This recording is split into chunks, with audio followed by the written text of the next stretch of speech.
ಬೆಳಿಗ್ಗೆ. ಈ ಹಳ್ಳಿಯಲ್ಲಿ ಸಮಯವನ್ನು ಗಡಿಯಾರ ತೋರಿಸಲ್ಲ.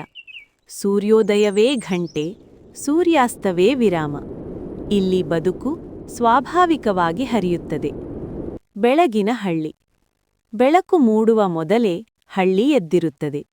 ಮಣ್ಣಿನ ದಾರಿ ಮೇಲೆ ಪಾದಚಿಹ್ನೆಗಳು ಕಾಣಿಸುತ್ತವೆ. ನೀರು ತರುವವರು, ಗೋಶಾಲೆಗೆ ಹೋಗುವವರು, ಹಗುರ ಮಾತುಗಳು. ಕೆಲಸದ ಆರಂಭ. ರೈತನಿಗೆ ಹೊಲವೇ ಕಚೇರಿ.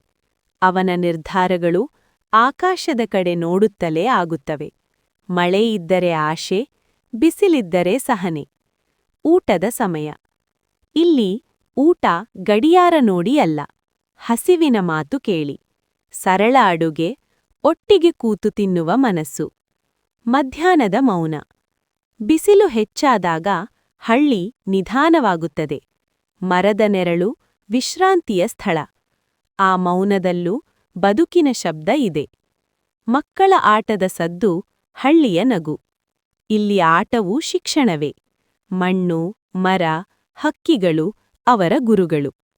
ಸಂಜೆ ಬಂದಾಗ ಹಳ್ಳಿ ಮರಳಿ ಸೇರುತ್ತದೆ. ಘಂಟೆ ಸದ್ದು, ಮನೆಗೆ ಮರಳುವ ಹೆಜ್ಜೆಗಳು.